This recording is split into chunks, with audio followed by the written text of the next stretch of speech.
Bom, olá, pessoal. Eu sou o professor Marcelo Seco.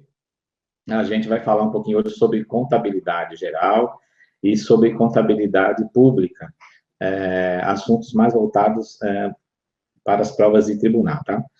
A minha aulinha aqui não vai ser estilo maratona, também vou participar da maratona, é um ótimo produto, a gente vai só resolver questão de banca mesmo, uma coisa bem legal. A ideia hoje é dar uma pincelada para vocês em alterações recentes que a gente teve aí no final do ano passado e que entraram em vigor agora a partir de 2017, tá? Então, já vou compartilhar com vocês aqui. Pessoal que tiver no apoio, para você der alguma coisa errada, me dá um alô aí, tá bom? Vamos lá. Bom, vamos lá, pessoal. Como eu falei aqui, o que há de novo em contabilidade geral e pública, tá bom? É isso que a gente vai falar um pouquinho hoje. Vamos lá? Vamos falar um pouquinho primeiro sobre o fim dos princípios de contabilidade, tá? O que é isso aqui? O pessoal ficou assustado no final do ano passado, meio que foi pego de surpresa aí, com essa história de fim dos princípios, tá?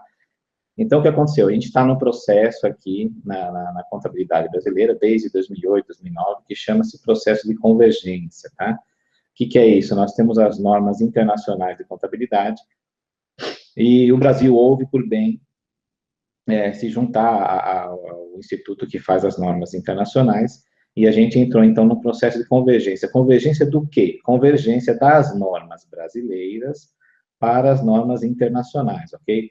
Então, a gente começou a mudar todas o regramento da contabilidade nacional, inclusive as leis da contabilidade geral, até agora. Da contabilidade pública, ainda não foi alterada a lei, que é a 43.2064, né? O pessoal que já está estudando aí deve saber.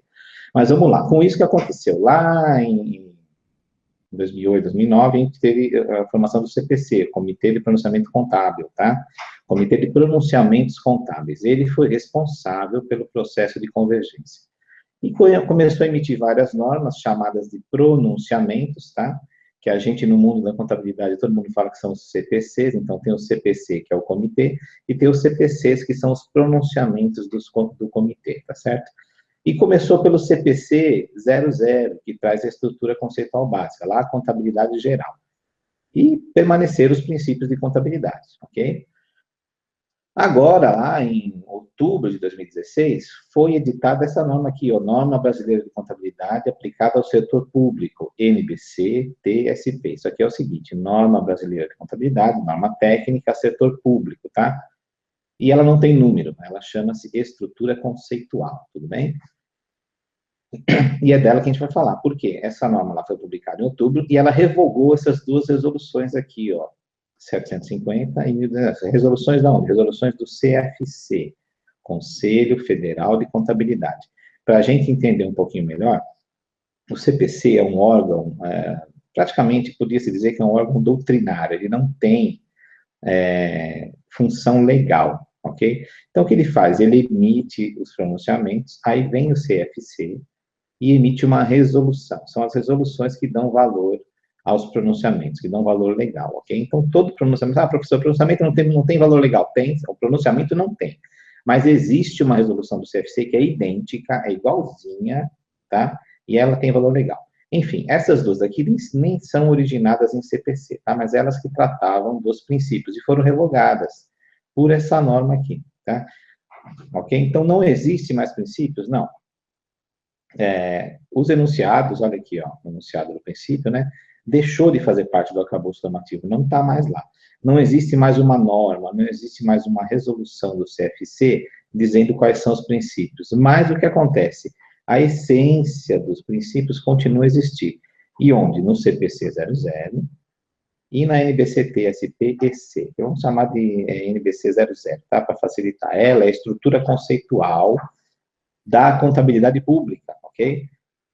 O que acontece? Tudo que se fala sobre princípios na resolução está sendo falado nessas duas normas aqui, não com o nome de princípios, não numa parte específica, tá? Mas continua existindo, tudo bem? Então, o que eu coloquei para vocês, eles continuam observados pela contabilidade de forma indireta. Não só nesse CPC, mas em vários CPC. Para você ter uma ideia, aqui nós temos uns 47, acho, pronunciamentos, tá? E aqui nós temos, por enquanto, essa única norma, tá? A estrutura conceitual. Mas temos várias outras normas que ainda falam de princípios e temos o Manual de Contabilidade, o MCASP. Você que vai estudar para tribunal, contabilidade geral usualmente não cai tanto nos tribunais, só cai para os cargos de contador ou de técnico em contabilidade. Mas a contabilidade pública cai em vários cargos, tá? E lá, o manual de contabilidade sempre é solicitado. Então, já arruma a sua versão aí, baixa no site lá da STN, tá? Se você digitar Manual de Contabilidade Pública aplicado ao setor, Manual de Contabilidade aplicado ao setor público, já vai aparecer lá a versão nova, é a 6ª edição, tá? E já vai dando uma olhadinha, tudo bem? E aqui eu já falei, né, os efeitos da revogação estão começando agora. Então, se sair um edital hoje, ele já vai ter que contemplar as novas normas, tá certo? E o que vai acontecer nas provas, gente? Olha, é incrível a quantidade de alunos que escreveu para a gente, falar, professor, não tem mais que ter princípio, não vou mais estudar, tira isso da aula, não sei o que, não sei o que. Calma, não. Não vai acabar. Os princípios não vão acabar nas provas, tá? Deve continuar a cobrança pelos examinadores, tudo bem? Por quê? Porque eles ainda estão válidos enquanto ideia doutrinária. O que é um princípio? O princípio nasce da doutrina, não é isso? O princípio é lá. Ele é o básico de qualquer assunto, tá? Eles nascem da doutrina e acabam indo para dentro da lei, certo? Não é da lei para a doutrina, é da doutrina para a lei, tá? Bom, as regras que eles traziam ainda existem dentro dos CPCs e dentro do MCASP, que eu falei para vocês, Manual de Contabilidade aplicado ao setor público, tá? É aqui, isso aqui é pedido em vários editais, e é aqui que estão as normas que a gente tem que estudar, o detalhamento das normas, tá? E por último, o seguinte, algumas bancas não se importam, simplesmente não se importam com a revogação, tá? Isso existe, em contabilidade existe muito. Se você pegar, por exemplo, questões da ESAF, né? Tem questões da ESAF que tratam de resoluções do CFC que já foram revogadas, e não adianta, o cara põe lá, e aí você vai recorrer, não adianta, porque a banca não volta a questão, ela vai falar que tem validade doutrinária. FCC, em menor grau, mas faz a mesma coisa. A CESP tem uma característica muito peculiar, que é o seguinte, eles gostam muito de cobrar os literais da norma, né? Por isso acontece menos do que eu estou falando, tá? Mas ainda pode acontecer, tudo bem? Então, não vamos abandonar os princípios de forma alguma. E o que muda na contabilidade, né, aplicada ao setor público? Bom, a mudança maior que tem, vocês devem ficar atentos em qualquer material que vocês pegarem, em quaisquer questões que vocês resolverem. Existia uma norma lá que chamava NBC-T 16, ela foi revogada, tá? Muitos conceitos vinham daqui. Tudo bem? Mais que eu disse, os conceitos continuam válidos, tá? Mas atenção, se você tiver um material tratando especificamente dessa norma, tudo bem? O que eu vou fazer agora? Eu vou trazer para vocês os principais pontos dessa NBC aqui, a estrutura conceitual da contabilidade pública, tá? Eu peguei só, assim, a ideia central, o esqueleto, para a gente ver o que é isso que o professor está falando, tudo bem? Por quê? Eu preciso saber isso, você precisa. Se você vai fazer qualquer concurso que tenha contabilidade pública, não adianta, porque isso aqui vai acabar sendo pedido, tá bom? Então, vamos lá. O que ela faz? Estabelece os conceitos que devem ser aplicados no desenvolvimento das demais normas. Então, qualquer norma a partir daqui, professor, então vai ter que mudar o MCASP? Vai, tá? Ele ainda não foi mudado, mas ele vai ter que ser mudado, vai ter que ser alterado, tá?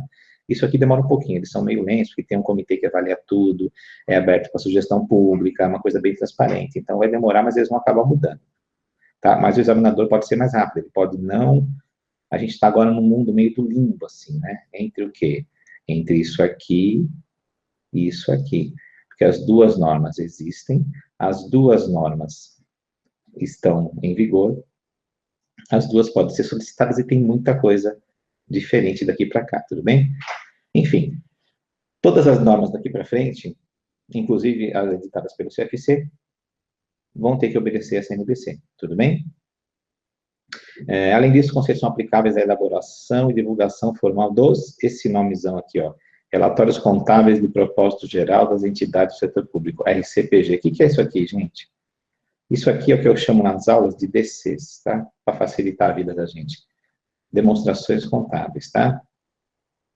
É isso aqui. Então, qualquer demonstração contábil, qualquer balanço, qualquer demonstrativo oficial que for elaborado e divulgado pelas entidades do setor público, tá? Vai ter que obedecer também a estrutura conceitual, tudo bem? Vamos lá, então. O objetivo principal da maioria das entidades, veja que ele continua falando de entidade. Então, o princípio da entidade não está morto, porque a entidade continua aqui, tá? Então, o objetivo das entidades do setor público é prestar serviços, tá? E não obter, não é? Em vez de obter lucro, é prestar serviço, tudo bem? O que é isso? O desempenho das entidades, quais entidades do setor público, pode ser parcialmente avaliado pela sua situação patrimonial. Olha aqui, ó. Eu marquei aqui para vocês verem o seguinte: quando eu falo em entidade e quando eu falo em patrimônio, tá? Eu estou remetendo ali ao antigo princípio da entidade, tá? Se vocês lerem a norma inteirinha, vocês vão concluir que a entidade ainda existe na forma em que ela era ali desenhada no princípio da entidade, ok? O que acontece aqui? Os relatórios contábeis fornecem informações para subsidiar os processos de prestação de conta e responsabilização. É o accountability, tá? Isso aqui é essencial nas normas da contabilidade do setor público. A finalidade de qualquer demonstração, de qualquer relatório, é fornecer informações para prestação de conta e responsabilização.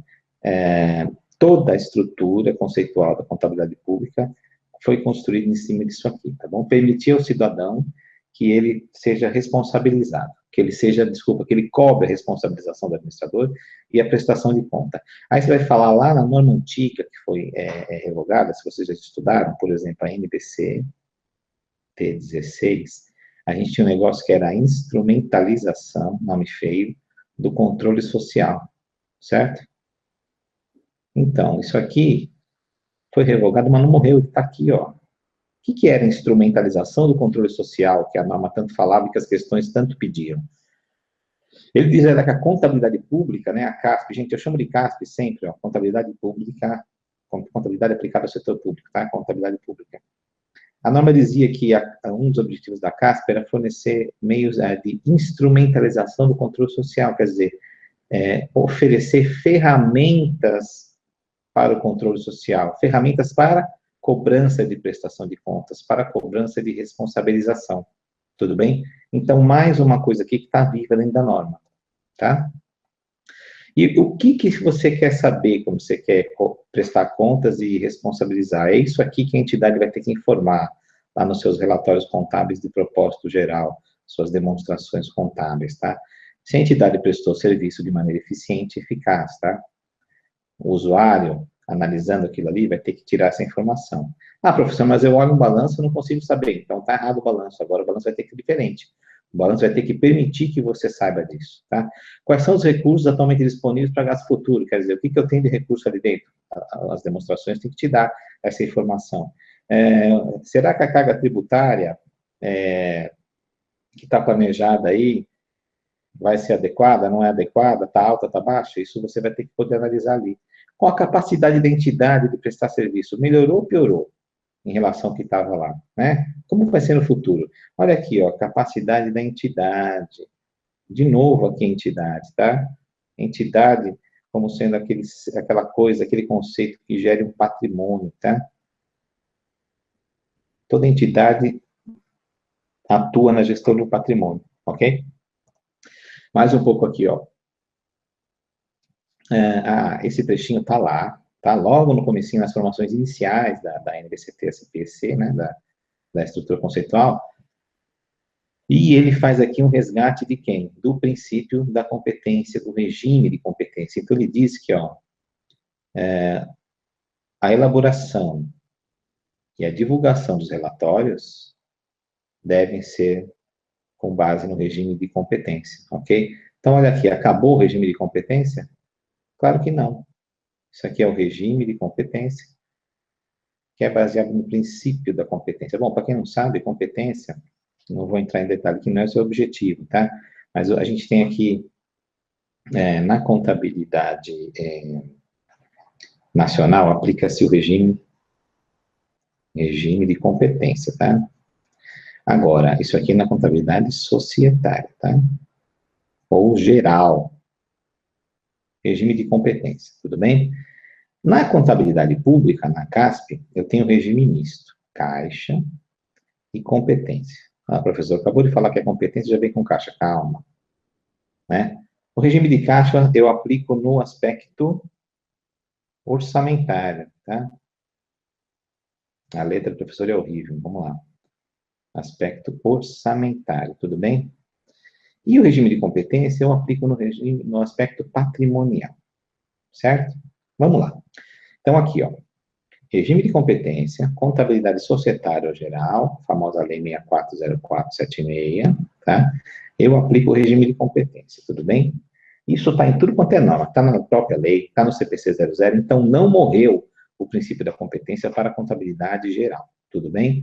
Agora, na CASP, eu tenho esses dois regimes, a gente chama de regime misto, tá? Aspecto orçamentário, eu faço o quê? Para a receita, eu tenho regime de caixa. E para a despesa, eu tenho regime de competência, tudo bem? É isso aqui. Agora, no aspecto patrimonial, ainda dentro da CASP, é competência, só competência, tanto para receita ou despesa, tá? Seja receita ou despesa, eu tenho competência, tá bom? E o que acontece? Por que ele está falando isso aqui? Porque isso aqui a gente está tratando do aspecto patrimonial, tá? Quando eu falo do MCASP, eu estou no aspecto patrimonial também, tá certo?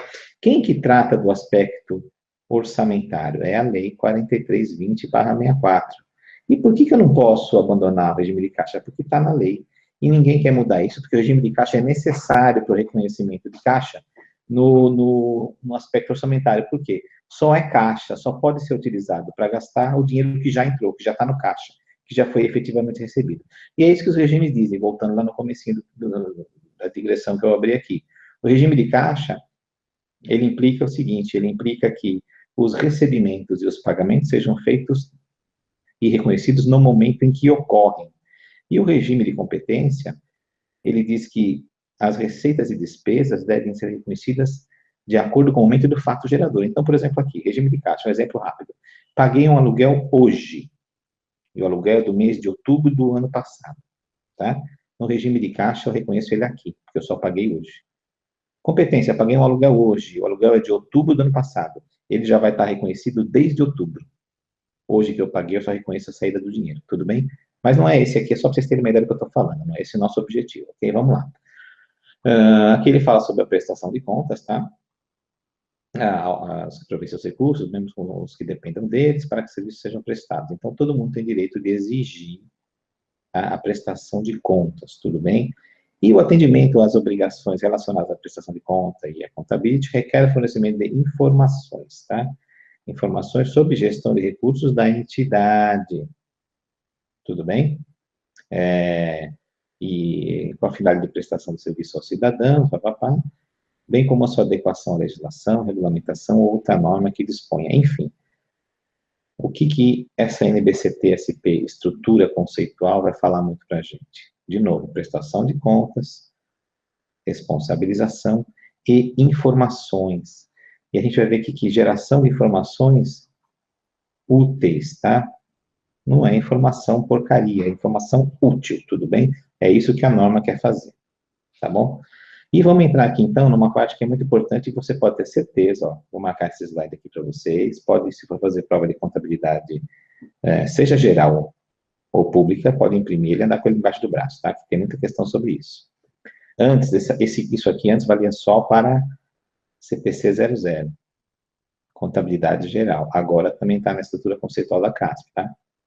Então, vamos lá. A informação tem as seguintes características qualitativas: relevância, tá? Representação fidedigna, compreensibilidade, tempestividade, comparabilidade e verificabilidade, tudo bem? Essas duas aqui, a gente chama de, essas aqui são de melhoria, tá? Características de melhoria, e essas aqui são fundamentais, tá? O que quero dizer com fundamentais? Se a informação não for relevante e se ela não contiver uma representação fidedigna da realidade, ela não é útil. É isso aqui que garante a utilidade, tá bom? E também aqui no trato da informação, a gente tem que observar as restrições. Materialidade, o que é materialidade? É o momento a partir do qual um determinado valor passa a ser relevante, tá? Isso aqui é relevância, tudo bem? De novo. E o custo-benefício? ok? Análise de custo-benefício. Não adianta eu produzir uma informação se o custo para a produção dessa informação for muito alto, se for nocivo para a entidade, tá bom? Vamos analisar um pouquinho para frente a questão das informações. Então, eu fiz um quadrinho para vocês, ó. É o seguinte, são essas aqui as informações características qualitativas, tá? Fundamentais, que eu chamo de RRF, representação fidedigna e relevância. Aqui, ó, isso é importante, a informação só será útil se ambas estiverem presentes, tá? Eu tenho que ter representação fidedigna e tenho que ter relevância, tá certo? Aqui dentro, vocês têm que ter ideia de que tem uma coisa que antigamente era característica, que hoje não é mais, que é a confiabilidade, tá? O que é confiabilidade? Informação confiável. É característica? Não é característica, tá? Ela está dentro, ela é um aspecto da representação. Outra coisa, a essência, tá? Essência econômica, certo? O que é essência econômica? É captar a essência daquilo ali. Essência econômica é o seguinte, é dizer que um ativo, ele é reconhecido, um bem vai ser reconhecido no ativo, mesmo que ele não tenha propriedade, tá? A entidade pode não ser a proprietária legal, mas se ela tiver o controle dos benefícios advindos e dos riscos gerados por aquele ativo, ela vai estar representado lá, tudo bem? Então é isso, representação fidedigna. E aqui as outras quatro, isso aqui eu chamo de CCPP, tá? Eu não gosto muito de mnemônico, mas vocês podem usar esses dois, é um dos poucos que eu uso, tá? Por quê? Para facilitar, isso aqui é muito pedido, então nada, ela tem que ser comparável, tem que ser compreensiva, tem que ser verificável e tem que ser tempestiva, tem que estar ali na hora certa, tá? Aqui, quando eu falo tempestividade, ó, a gente remete, de certa forma, para o princípio da oportunidade, certo? O princípio da oportunidade dizia que a informação tem que ser reconhecida no momento certo. Então, aqui, ó, tempestividade, tudo bem? Vocês verem que eu estou capturando aqui no meio da norma as menções que são feitas aos antigos princípios, tudo bem? Então, vamos lá, o que é uma informação, comparabilidade? O que é uma informação comparável? Ela tem que ser comparável com informações da mesma entidade de períodos passados e com informações do mesmo período de entidades semelhantes, tudo bem? Tem que ser compreensiva, tá? Não é uma coisa que o usuário não vai entender. Tem que ser verificável, quer dizer, tem que ter documentos para dar suporte, eu tenho que ir lá ver, tem que ter uma coisa que dê para a gente conferir que é verdade, e a tempestividade que eu já falei, tudo bem? Isso aqui vocês podem guardar, que é bastante pedido na prova, tá bom? Aí ele vai falar um pouco aqui, tem um capítulo que fala sobre a entidade que reporta. Ele fala aqui, entidade que reporta informação contábil. Esse nomezinho chato aqui é simplesmente a entidade do setor público, tá? É a empresa, o órgão da administração direta, é a autarquia que está fazendo o relatório, que está fazendo a contabilidade. Então, olha lá, é um ente governamental, tá? Ou outra organização, pode ser um consórcio, por exemplo, uma fundação pública, um programa, pode ser um programa especial, ou qualquer outra área identificável, tá?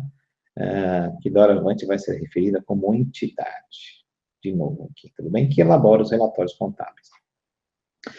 A entidade pode ser composta por duas ou mais entidades que apresentam os relatórios como fosse uma única, tá? E aí ele chama como grupo de entidade. O que ele quer dizer com isso aqui? Ele quer dizer um negócio que a gente chama lá de consolidação, tá? Consolidação. Às vezes eu tenho aqui vários balanços lá dentro do Estado, por exemplo, né? E eu consolido isso aqui. Por exemplo, isso aqui é uma secretaria, tem balanços lá. Eu consolido um balanção aqui da secretaria. Depois eu pego de outra secretaria e consolido o balanço do Estado, tá? Então, é um grupo de entidades. Veja que a entidade aqui não perdeu. Está aqui a sua essência ainda, ela está lá, tá? O patrimônio pertence à entidade. Quando eu faço isso aqui, eu não estou criando uma entidade nova, eu só estou consolidando, e aqui eles chamam isso de grupo de entidades, tudo bem?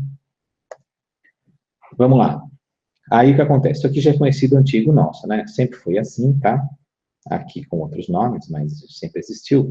E eles chamam aqui de elementos, quer dizer, ele está definindo o que tem que ter na demonstração contábil da entidade pública. Então, a gente tem lá ativos e passivos, claro, receitas e despesas. Isso aqui, a norma anterior chamava de variação patrimonial, tá? A doutrina continua chamando, tá? O que é uma variação patrimonial? É uma receita ou uma despesa, um aumento ou uma diminuição do PL, tudo bem? Mas aqui, finalmente, nessa norma, passou a ser chamado como é conhecido lá na contabilidade geral. São as variações patrimoniais, tá bom? Contribuições do proprietário, por exemplo, aporte de capital do Estado em uma empresa estatal, e distribuição do proprietário, por exemplo, o recebimento de dividendos pelo Estado, tudo bem? Contribuição do proprietário e distribuição do proprietário é tudo que entra, aumenta e diminui o PL e não é receita nem despesa, ok? Se aumentou ou diminuiu o PL, a gente está nesse campo aqui, ó. Se não foi receita nem despesa, é contribuição ou distribuição, tá certo? Vamos ver um pouquinho sobre o conceito que ele trouxe para cada uma dessas aqui, dentro da norma, tá? Isso aqui não é o professor que está inventando, não é de livro e não é, inclusive, do CPC 00, que é um pouquinho diferente, tá? Da NBC, tá? Vou chamar de NBC 00 para facilitar, não é esse o nome, eu vou chamar, tudo bem? Um pouquinho diferente o conceito. Então, ativo, controlado pela entidade no presente, como resultado do evento passado. O que é isso? Aconteceu alguma coisa e eu falo, alguém me doou um terreno para o Estado. Um evento passado, ocorreu a doação. Tá? A entidade comprou um veículo para prestar serviço público. O evento passado foi a compra. Eu reconheço o veículo, é um recurso controlado, tudo bem? O que eu falei que é diferente do CPC 00? Lá a gente também fala em recurso controlado, mas você estabelece que ele é capaz de gerar benefícios econômicos, tá? Benefício econômico. Aqui não foi colocada essa exigência, ok? Isso aqui só está para a contabilidade geral. Vamos lá, o que é o passivo? É uma obrigação presente, que deriva de um evento passado e cuja extinção deve resultar na saída de recursos. Quer dizer, gente, é alguma coisa que tem que pagar, é uma dívida, é um contas a pagar, é uma dívida a pagar, uma ação trabalhista que eu vou ter que pagar. Então, ela já existe, está reconhecida. Ela foi gerada lá atrás, quando eu digo, pode ser ontem, tá? Pode ser a meia hora. Simplesmente, o que quer dizer assim, uma obrigação futura não pode ser passivo.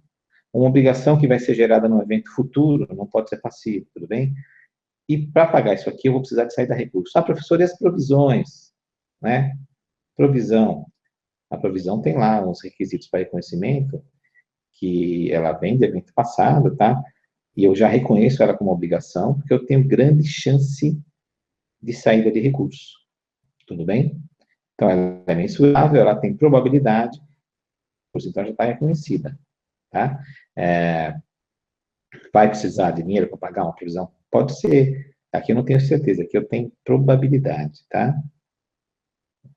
Uma probabilidade, tudo bem? É o evento passado, a professora falou para mim, evento passado, porque uma ação judicial não foi julgada ainda, então é evento futuro, não.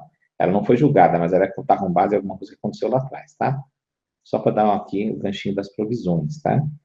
Que não se encaixam direitinho no evento passado, mas originam-se em evento passado, ok? Então, isso é o passivo. É uma dívida, é algo que eu terei que pagar, tá bom? Situação patrimonial líquida, também chamada de patrimônio líquido, PL, é a diferença entre ativos e passivos, é lógico, né? Para quem já estudou, está cansado de ver. Aqui é o balanço patrimonial, eu tenho ativo, passivo, e aqui eu tenho PL, tudo bem? Se aqui for 10, se aqui for 5, aqui é 5, tá certo? Após a inclusão de outros recursos de dedução de outras obrigações aqui, né, são aqueles que não são receita nem despesas, tá, reconhecida na demonstração que evidencia a situação patrimonial como patrimônio líquido, tudo bem? Então, aqui, dentro da situação patrimonial, eu já vou ter tirado lá as distribuições e os aportes, por exemplo, tá? A situação patrimonial líquida pode ser um montante residual positivo ou negativo, pode sim. Pode ser negativo, porque eu posso ter dívidas maiores que os meus ativos. Por exemplo, eu tenho aqui, ó, um ativo é 10, mas o meu passivo é 15. Então, o meu PL é menos 5, tudo bem? E pode ser 0 também. Só existe conceitualmente, mas pode ser. No dia que se cria entidade, pode ser que eu tenha 10 em caixa, 0 no passivo e 10 no PL, tá? Então, a situação patrimonial é 0, tá bom? Enfim, é isso daí. Opa, para baixo. Vamos lá, receita. Aumentos na situação patrimonial líquida, quer dizer, aumento no meu PL, tá? Não oriundo de contribuição do proprietário. Por quê? Contribuição do proprietário se encaixa na parte de contribuições, tá certo? Por exemplo, aqui um aporte de capital, uma compra de ações, etc. Tá bom?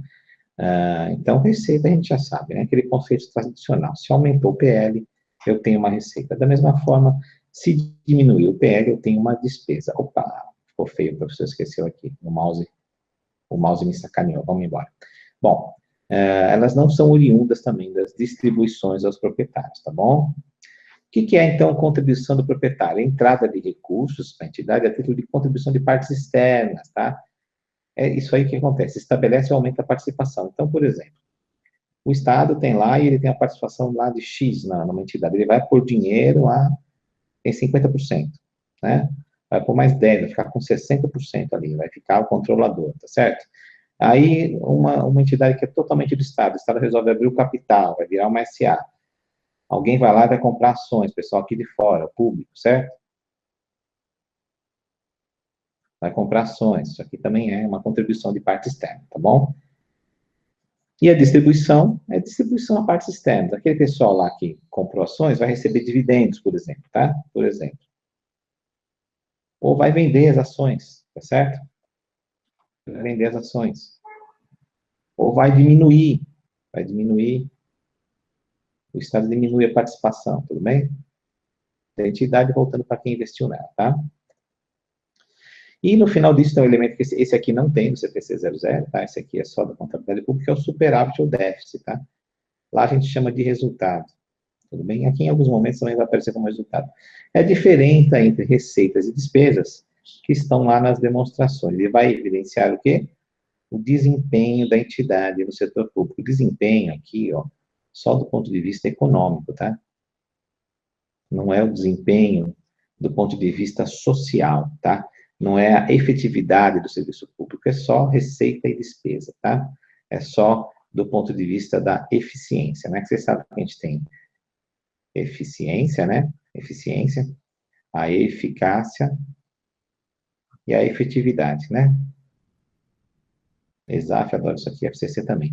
Então, o que acontece aqui? A gente está só olhando aqui, o que é eficiência? É o lado econômico, tá? Tudo bem? Vamos lá. Aqui, critérios para reconhecimento. Quando que eu reconheço um item? Que item? É aqueles que eu falei. Ativo, passivo, despesa, receita, patrimônio líquido. Se ele satisfizer a definição do elemento, quer dizer, se ele for, eu vou lá, não, isso aqui é um ativo, isso aqui é um passivo, tá? Tem que estar as duas presentes, se ele puder ser mensurado de maneira que observe as características, tá? Mensurado com segurança, tá? Levando em consideração as restrições sobre a informação. Então, é isso. As restrições, o que lá? A parte lá que eu falei do custo-benefício, tá? E da materialidade, tudo bem? Se for um item irrelevante, não vai ser mensurado. Características qualitativas são RRF e CCVT, tá? Então, se ele for um ativo, se ele puder ser mensurado obedecendo o RRF e obedecendo o CCVT, ele vai ser reconhecido, vai ser contabilizado, vai ser lançado contábil do ente público, da entidade pública, tudo bem? Aqui, gente, a norma traz assim, mas o que é bastante claro é o seguinte, a, a,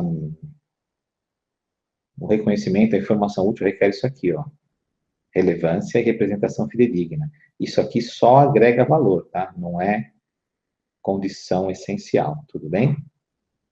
Vamos lá. Aqui é um quadrinho que eu trouxe para vocês que está dentro da norma, tá? E ele fala sobre bases de mensuração, tá? Isso aqui, a gente tinha lá o antigo princípio do registro pelo valor original, certo?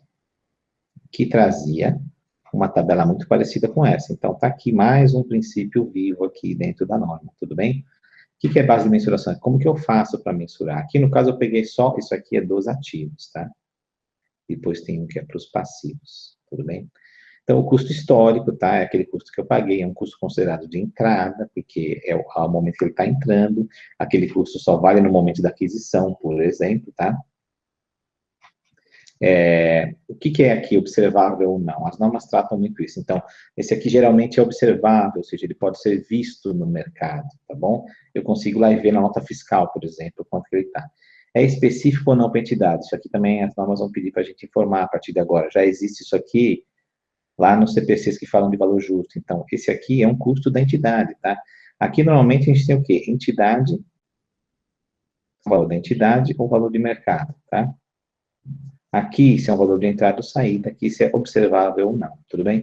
Isso aqui, se quem quiser ver um pouquinho mais, está na contabilidade geral, CBC 46, tudo bem?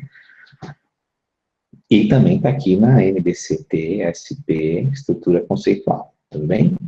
Valor de mercado, quando o mercado é ativo, tá? Então, ele pode ser de entrada e saída, porque o quê? Eu posso olhar ele para quando eu for comprar e para quando eu for vender, tudo bem? É observável, por quê? Porque o mercado está ativo. E não é específico da entidade, por quê? Porque já o nome fala, é o valor de mercado. Isso aqui é nome de mercado, tá? Valor de mercado. A diferença aqui entre o valor que é da entidade e o valor que é do mercado é que, assim, o valor do mercado é igual para todo mundo. O valor da entidade só vale para aquela entidade. Uma outra entidade, o mesmo equipamento, por exemplo, pode ter um valor diferente, tá? Agora, nessa tipo de avaliação aqui, um equipamento ABC vai ser igual ao valor para todo mundo no mercado, tudo bem? Agora, se o mercado for inativo, aí é um valor só de saída. Por quê? Porque eu não posso mais, esse mercado não está comprando mais, tá? É só para saída. Observável ou não, vai depender da técnica que eu utilizar para determinar o valor aqui, tá? E específico ou não, também vai depender da técnica. Por exemplo, se eu utilizar valor justo, tá? Que é uma técnica, ele pode ser observável ou não, mas vai ser do mercado, tudo bem? Então, depende muito, tudo bem? Custo de reposição é um valor de entrada, por quê? Porque eu vou ver quanto que eu preciso para comprar, para pôr para dentro da minha entidade aquilo lá de novo. Ele é observável, porque eu vou comprar no mercado. Ah, e é específico para a entidade. Professor, não falou que vai olhar no mercado? Eu vou olhar no mercado, mas dessa vez aqui, eu vou olhar as condições que eu posso comprar, as condições que eu vou adquirir e o equipamento que eu quero ali, porque pode ser que eu tenha que aplicar aqui uma taxa de juros específica para mim, tá bom? Preço líquido de venda, mais do que um valor de saída, porque é para vender, é para sair, ele é observável e também é específico para entidades, tá? Porque eu que estou vendendo nas condições que eu quero colocar, tudo bem? O valor em uso também é um valor de saída, ele não é observável no mercado, isso aqui de jeito nenhum, porque é o que vale para mim, entidade, na atividade que eu faço, tá? É específico para a entidade. O que é um valor em uso? É, por exemplo, uma máquina, vamos dar um exemplo aqui. Por exemplo, que ela está obsoleta, certo? Para o mercado vale zero, mas para mim vale muito, porque eu estou produzindo, tá? Então eu falo, poxa, essa máquina, antes de quebrar, vai durar mais 3 anos, né? Eu vou produzir aqui 50 mil unidades por ano e vou vender cada unidade a 1.000, certo? E vou faturar 50 milhões. Máquina, mas no mercado ninguém quer saber dela. Por quê? Porque está obsoleta, o pessoal está comprando coisa nova, não tem instalação, não tem gente para trabalhar. Mas para mim ela ainda está boa, tudo bem? Então isso aqui é só um exemplo de como continua aqui, ó, mais ou menos vivo o princípio do registro pelo valor original, tudo bem? Que ele trazia todas essas nuances aqui. Depois tem um outro item aqui que eu não vou detalhar, que ele vai depois trazer regras muito específicas para a apresentação de cada uma das demonstrações dentro do setor público. Ele vai trazer regras gerais e ali lá no MCASP, tá?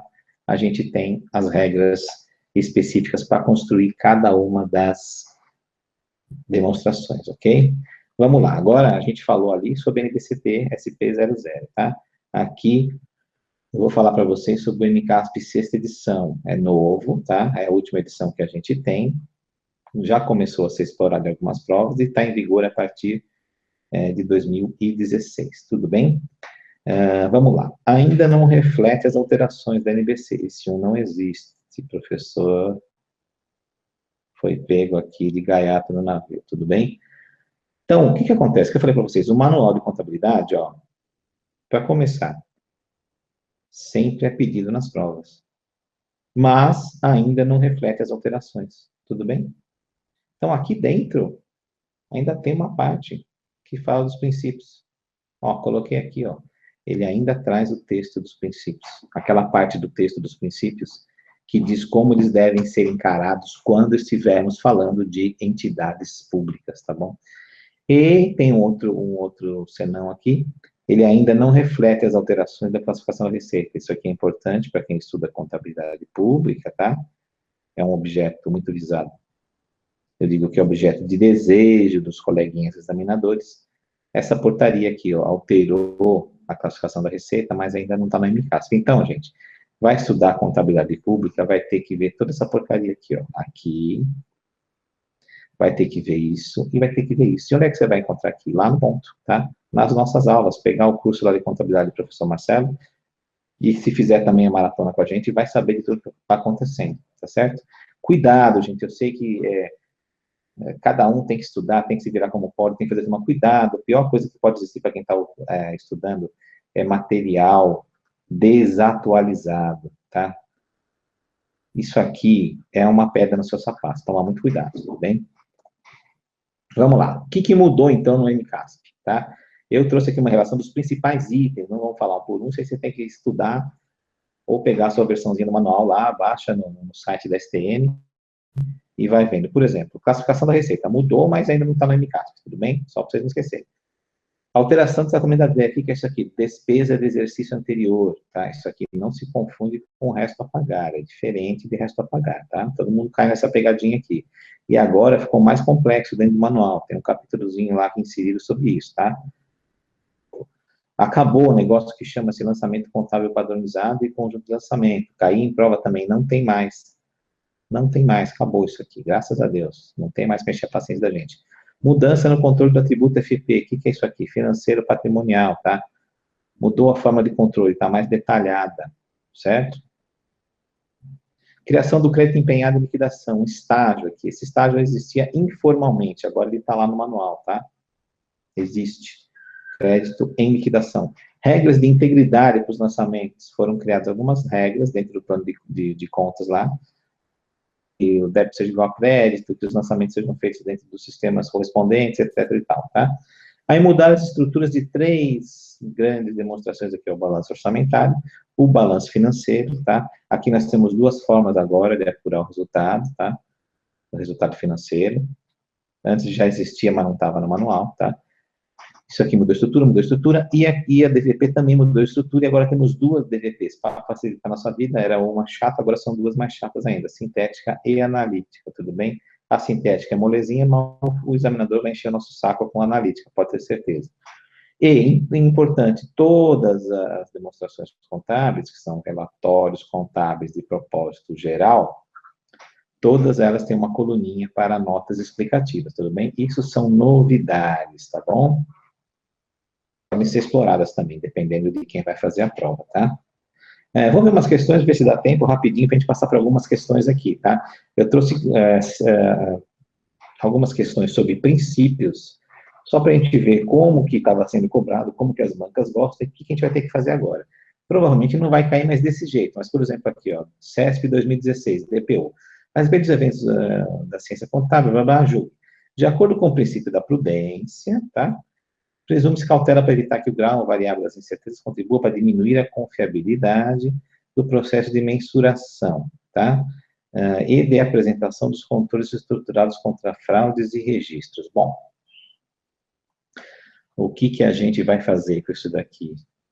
Quem conhece o princípio da prudência sabe que é cautela para evitar a incerteza, tá? E evitar que as incertezas possam diminuir a confiabilidade. Tá tudo certo isso aqui.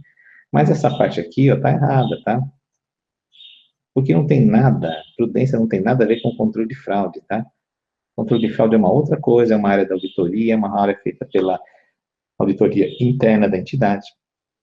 Não tem nada a ver com o princípio da prudência, tudo bem? Então tá errado. O princípio da prudência estabelecia que, havendo 2 valores válidos, 2 estimativas, por exemplo, né, que sejam válidas, que atendam às regras, eu escolheria a que desse menor valor para o ativo ou maior para o passivo, tá? Ele não possui qualquer relação com o controle de fraudes, é isso que deixou a questão errada, tá? Hoje, como que eu faço hoje? A questão seria resolvida com suporte nas bases de mensuração, tá? Aquelas quadrinhas que a gente viu. Utilidade da informação, que requer o quê? Relevância e representação fidedigna, valor de mercado, valor justo, essência econômica. Todo esse mix aqui que está lá no CPC 00, base lá, e está no NBC, tá?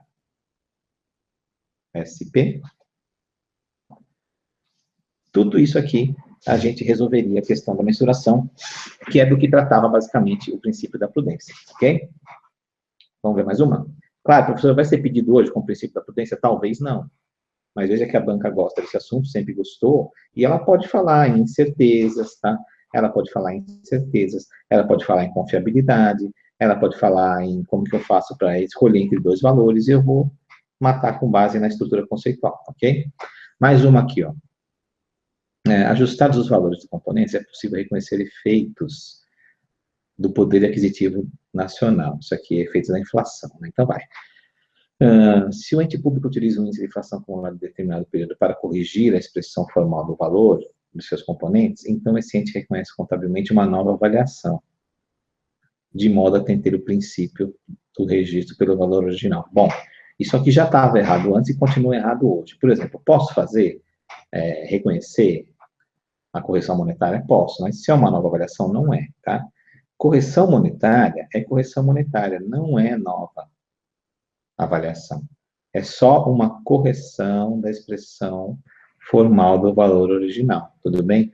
Mas eu faço isso no balanço todo? Não faço, tá? De fato, atendi a esse princípio aqui, que não existe mais, né? Mas eu não faço isso, ó. Não se faz correção monetária integral. Isso aqui não existe mais, tá? Não existe, tudo bem? Qualquer questão que fala sobre isso é besteira, isso aqui feria o princípio e fere as normas atuais.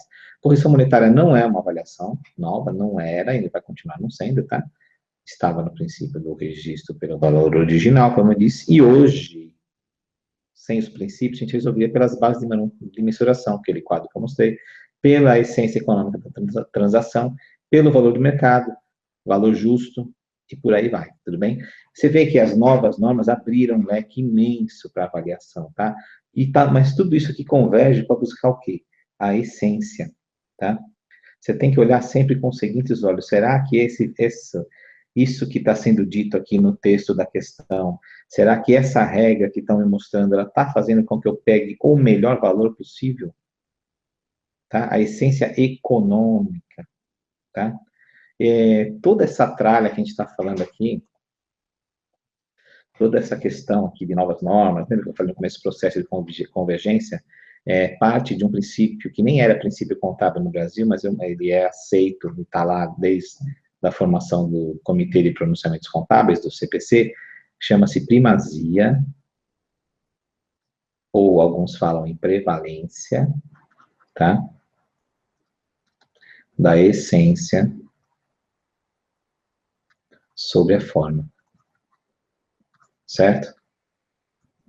É isso. Esse princípio quer dizer o seguinte, eu tenho que olhar a essência econômica e não a forma, aqui ele não coloca, mas é a forma legal, tá?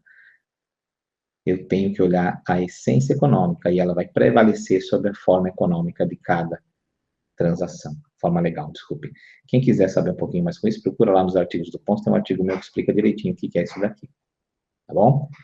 Vamos lá, mais uma questão aqui, ó. Para reconhecimento do crédito tributário, a banca adora falar em crédito tributário, tá? Todas adoram. Então, pode-se proceder ao registro contábil, assim, o registro dos créditos tributários a receber, atende ao regime de, ó, vamos lá. Eu estou falando de crédito tributário, eu estou na contabilidade pública, tá? Então, estou na CASP, tá? E ele está falando do registro de direito, tudo bem? Como que eu mato isso aqui? É regime de caixa? Não é, gente, sabe por quê? O professor não falou que tem regime de caixa na receita, crédito tributário na receita? Sim, crédito tributário é receita, mas então, ó, o recebimento, certo? Da receita, isso aqui é o aspecto orçamentário, tá? E aqui é regime de caixa. Mas aqui ele falou no quê? O reconhecimento de um direito a receber. Eu não recebi ainda, eu vou receber. Então, eu só posso estar no aspecto patrimonial, tá? Porque o direito a receber, o imposto que eu tenho a receber, que o contribuinte vai ter que me pagar, o IPTU em 10 prestações, ele não interessa no aspecto orçamentário, porque não entrou ainda no caixa, tá? Ele só me interessa no aspecto patrimonial. E aspecto patrimonial, a gente já sabe que é o quê? A pessoa não existe mais princípio. Tá bom, então, bom, é regime da competência. É a mesma coisa, tá? As normas trazem isso daí. Mas não se enganem, não é pelo fato dos princípios haverem sido revogados que vai deixar de aparecer a palavra princípio aqui. Vai aparecer a torta e a direita em tudo quanto é lugar, tá? Então, aqui, aspecto patrimonial, princípio da competência, direito a receber de tributos já lançados. Então, lá, chegou 1º de janeiro, ocorre fato gerador de IPTU, tá? Já tem o direito a receber para a entidade. Fazendinha lá vai anotar que tem a receber. Mas é no aspecto orçamentário? Não. Aspecto patrimonial, tá? Regime de competência. Aí, quando o cara pagar, aí sim, é dinheirinho no caixa, aí é aspecto orçamentário, regime de caixa no dia do pagamento, tá bom? Então, vamos lá. Princípio de competência é a mesma coisa que regime da competência. Hoje, ali na estrutura conceitual do setor público e no CPC 00, a gente tem lá o regime de competência como o que deve ser utilizado, tá? A CASP utiliza plenamente receitas e despesas no aspecto patrimonial. Como a questão falou em direito a receber, de origem tributária, estamos no aspecto patrimonial. Vocês têm que pegar isso aqui, porque se você escorregasse e achasse que estava lá no aspecto orçamentário, ia colocar caixa e errar. Mas lembre-se, direito a receber é só aspecto patrimonial. Se ela fala, isso aqui cai muito, gente. Se ela falar falar em pagamento de um tributo, certo? Ou recebimento, ou recolhimento de um tributo, aí sim é caixa. Tá bom? A última aqui, que a gente já está em cima do tempo. Vamos lá. A observância dos princípios é obrigatória no exercício da profissão, blá, blá, blá, de contabilidade, resolução, tal. Autonomia patrimonial, que tem autonomia patrimonial, origem na destinação social do patrimônio, responsabilização pela obrigatoriedade de prestação de contas, refere-se ao princípio da... O que a gente falou no começo da aula? Ficamos falando um monte de tempo sobre isso aqui, gente. Não tem para onde fugir, é a entidade, tá? É isso aqui, ó, autonomia patrimonial, é entidade. Destinação social de um patrimônio, é entidade. Responsabilização pela prestação de contas, é entidade. Tudo isso aqui é entidade. Deixou de ser? O princípio não existe mais. Deixou de ser entidade que vai fazer isso aqui? Não.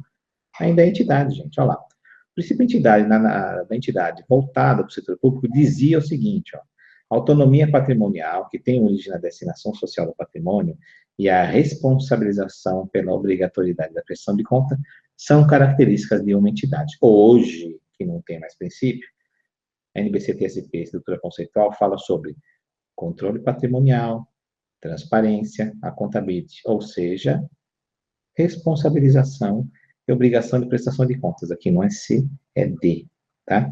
De prestação de contas. É isso, gente. A minha ideia aqui era mostrar para vocês que, primeiro, princípios é um negócio muito queridinho dos examinadores, tá certo? Cai bastante. E acabaram, certo? Mas não acabaram, tá? É isso. Então, a gente vai ter que equalizar esse estudo aqui, tá? De uma forma ou de outra, pelo menos por enquanto, eu tenho certeza que eles vão ser muito pedidos ainda. Vai começar a cair um pouquinho o nível de exigência, ok? E a gente vai ter que lidar com essa parte, né? E vocês, infelizmente ou felizmente, estão estudando aí nessa fase, tá? Se tiver dúvidas aí, a gente vai acabar respondendo. Se não der tempo de responder aqui, que eu estou em cima da hora, vamos lá, pode procurar o Facebook do professor ou os fóruns aí, e a gente sempre vai responder, não vou deixar de responder a nenhuma questão, ok?